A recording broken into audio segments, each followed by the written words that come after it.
अस्सलामुअलैकुम नाज़रीन, मैं हूं उज़्मा और आप देख रहे हैं आपका चैनल स्ट्रॉन्ग उज़्मा। आज मैं शहर खमोशा के अंदर मौजूद हूं। डिफरेंट हमने कब्रिस्तान देखे हैं जिन कब्रिस्तान का कोई वाली वारस नहीं होता। वहाँ पे कब्र जो है वो बिल्कुल ख़त्म हो जाती है, उसके ऊपर एक और कब्र बनाई जाती है और इस तरह से यानी कि जैसे कि बताया भी गया कि क़यामत वाले दिन एक कब्र से 70 आवाज़ें आएंगी। लेकिन आज मैं जिस शहर खमोशा के अंदर मौजूद हूँ, ये एक जदीद सहूलियात से आरास्ता है। यहाँ पर जो कब्रिस्तान बनाया गया है उसमें तकरीबन ब्लॉक बनाए गए हैं, ब्लॉक A, B, C।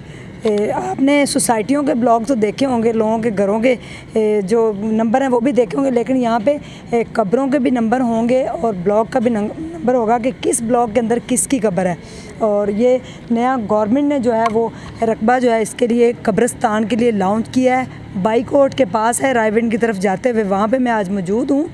इसमें सारे कब्रिस्तान के बारे में जो इन्फॉर्मेशन मैं आपको बताती हूँ कि यहाँ पे जो खुदा न खास्ता किसी की डेथ हो जाती है तो उसके लिए एक एम्बुलेंस इन्होंने तैयार की है जिसका एक नंबर 1190 होगा मेरे ख्याल में।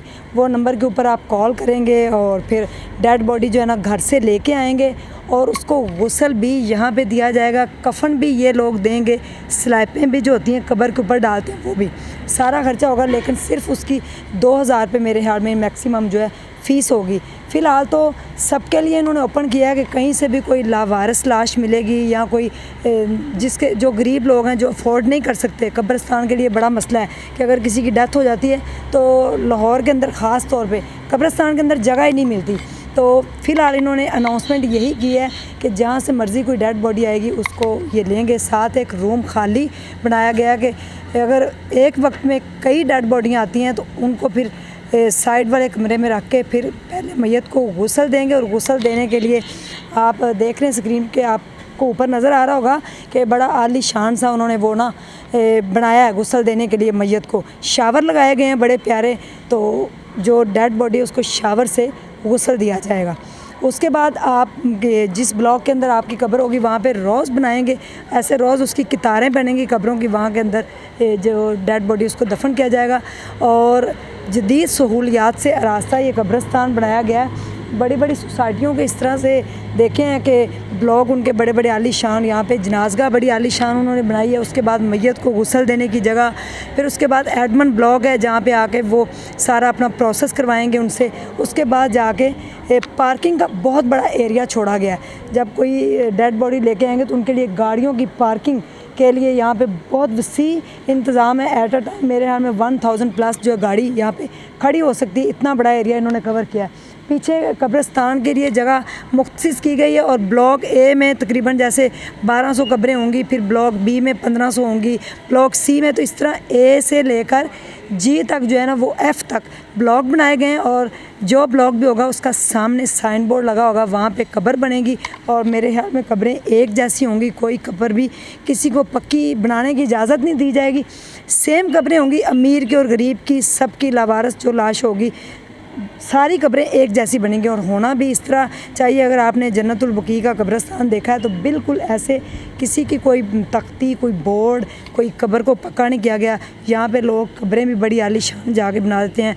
जो अमीर हैं उनकी कब्रें पक्की बनाई जाती हैं, जो गरीब हैं उनको पूछा भी नहीं जाता। तो ये कब्रिस्तान सब के लिए बनाया गया है, गवर्नमेंट ने ये कब्रिस्तान बना के दिया है। और इसके अंदर मैं तो यही दुआ करूँगी अल्लाह ताला सबकी उम्र जो है वो दराज करे। अभी कोई ना किसी की डेथ ना हो और कोई इधर मर के ना आए, कोई भी इधर दफन ना हो। लेकिन हम आए हैं, हमने वापस भी जाना है, ये हमारा ईमान है कि आखिरत आनी है, हमने मरना है और हमने इसी मिट्टी के अंदर दफन हो जाना है। बाईकोट के इलाके में कब्रिस्तान बनाया गया है, सरप्राइज़ कर दिया इस शहर खमोशा ने।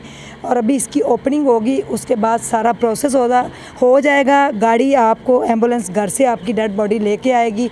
यहीं पे गुस्ल, कफन, कब्र की जगह, स्लैब, हर चीज़ आपको देनी पड़ेगी। सिर्फ 2000 रुपये आपसे लिया जाएगा। तो ये सारा प्रोसेस जो है जब इनके पास ये ओपनिंग कर देंगे उसके लिए फिर इन्होंने एक टीम जो है वो तैयार की है। उसमें सुपरवाइज़र होंगे इनके एडमन ब्लॉक में, इनके मैनेजर, इनके डायरेक्टर जो भी बनेंगे वो इस तरह प्रोसेस होगा सारा। जिस तरह ये प्रोसेस होगा, जैसे हम अल्लाह ना करे कोई एक्सीडेंट होता है तो 1122 को हम फ़ोन करते हैं, फ़ौरन से आ जाती। इसी तरह किसी की डेथ होगी तो इनकी गाड़ी जो है वो घर के अंदर से एम्बुलेंस में जाके डेड बॉडी लेके आएगी।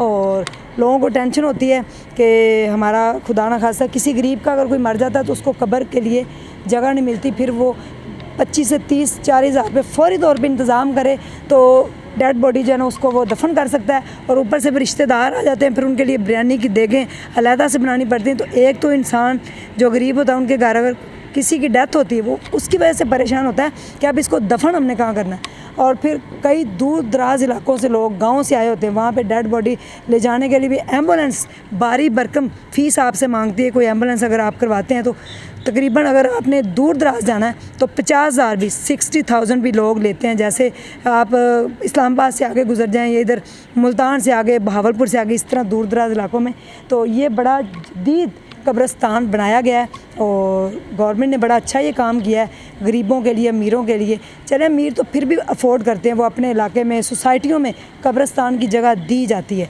जो भी अमीर लोग होते हैं उनके लिए सोसाइटी में कब्रिस्तान की जगह होती है, लेकिन मसला होता है सिर्फ गरीबों के लिए। तो गरीबों के लिए बड़ा अच्छा स्टेप लिया गया है और हम दुआ भी करेंगे कि ये इंशाअल्लाह अज़ीज़ ये प्रोसेस जो वो जल्द अज जल्द कंप्लीट हो गए। उसके बाद दुआ तो ये करेंगे कोई ना मरे, लेकिन अगर अब कोई खुदा न खास्ता किसी की डेथ होती है तो वो बड़े आराम से आके इधर मैयत को बड़ी इज़्ज़त एहतराम के साथ, जो लावारिस लाशें होती हैं उनको सड़कों से उठा के भी इनकी जो एम्बुलेंस है यहाँ पे लेके आएगी और यहाँ पे दफन किया जाएगा। लावारिस लाशें हॉस्पिटलों के अंदर जो मुर्दा खाना होता है वहाँ पे पड़ी रहती हैं, गल सड़ जाती हैं सड़कों के ऊपर ही, कहीं पता नहीं चलता। लेकिन वो लाशें अब जो हैं जैसे ईदी सेंटर ने अपना बनाया हुआ, सब लोग इनको देंगे तो यहाँ पे उनको शावर देकर सब इनकी टीम जो है, गोरकन भी इधर मेरे साथ मौजूद है। अगर आप देखें तो गोरकन इस टाइम जो है ना काम कर रहे हैं और सुपरवाइज़र भी उनके गुजर रहे हैं। तो ये इसकी ओपनिंग 1 से 2 दिन में हो जाएगी और उसके बाद सारा प्रोसेस जो है वो मेरे ख्याल में ऑनलाइन भी कुछ सिस्टम हो जाएगा, वो आपके सामने आ जाएगा।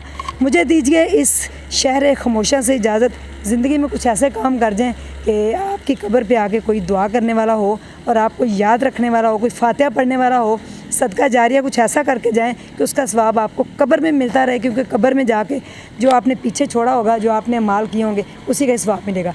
इसी के साथ दीजिएगा इजाज़त। ये किसी शहज़ादे का आपको महल नज़र नहीं आ रहा, बल्कि ये एक कब्रिस्तान है जो कि शहज़ादों से कम नहीं है। तो थैंक यू सो मच, ढेर सारा ख्याल रखिएगा। पाकिस्तान जिंदाबाद, अल्लाह हाफ़िज़।